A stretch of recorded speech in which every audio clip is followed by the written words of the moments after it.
Public exam எழுதி முடிச்சதுமே IPL season start ஆயிடும். S, இந்த வருஷத்துக்கான ஐபிஎல் சீசன்ல யார் யார் கூட விளையாட போறா அப்படின்ற லிஸ்ட் ரிலீஸ் பண்ணிருக்காங்க. சாம்பியன்ஸ் ஆர்சிபி கூட யாருப்பா விளையாட போறாங்க ஃபர்ஸ்ட் மேட்சா அப்படின்றத பயங்கரமான ஒரு விஷயமா பேசிட்டு இருந்தாங்க. எம்ஐயா இருக்கும், சிஎஸ்கேவா இருக்கும் அப்படின்னு மாறி மாறி நிறைய ப்ரெடிக்ஷன் போயிட்டு இருந்துச்சு. குறுக்கால இந்த கௌஷிக் வந்தா அப்படின்ற மாதிரி எஸ்ஆர்எச் கூட தான் ஆர்சிபி அவங்களோட ஃபர்ஸ்ட் மேட்ச பெங்களூர்ல ஆட போறாங்க. நம்ம சென்னை மேட்ச் எத்தனை இருக்கு இந்த ஷெட்யூல்ல அப்படின்னு கேக்குறீங்களா? 4 மேட்ச் சென்னைக்கு இருக்கு. மார்ச் 30ஆம் தேதி அதாவது திங்கட்கிழமை குவஹாத்தில ஆர்ஆர் vs சிஎஸ்கே மேட்ச் இருக்கு. சோ ஃபர்ஸ்ட் மேட்சே வந்து பாத்தீங்கன்னா நம்ம தோனி vs ஜடேஜா அப்படின்ற மாதிரி போகுது. மனசு எல்லாரும் கொஞ்சம் கல்லாக்கிக்கோங்க.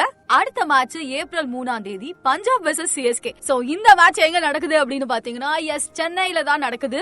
இந்த ஷெட்யூல்லயே பயங்கரமான மேட்ச்னா அடுத்து நான் சொல்ல போறதுதான் ஏப்ரல் 5ஆம் தேதி ஆர்சிபி vs சிஎஸ்கே தான். இந்த மேட்ச் பெங்களூர்ல நடக்க போகுது. சொல்ல போனா ஒட்டுமொத்த ஐபிஎல் ஃபேன்ஸுமே இந்த ஒரு மேட்ச்காக தான் காத்துட்டு இருப்பாங்க அப்படின்னு என்னால ஜட்ஜ் பண்ண முடியுது. எனக்கு என்ன क्वेश्चन அப்படின்னா இந்த மேட்ச் ரிவெஞ்ச் மேட்சா மாறுமா? சிஎஸ்கே ரிவெஞ்ச் எடுப்பாங்களா அப்படின்ற ஒரு ஃபீல் இருக்கு.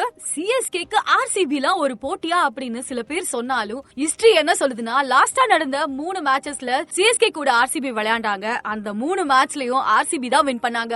சோ இந்த ரைவல்ரி போக போக பீக் ஆக போகுது.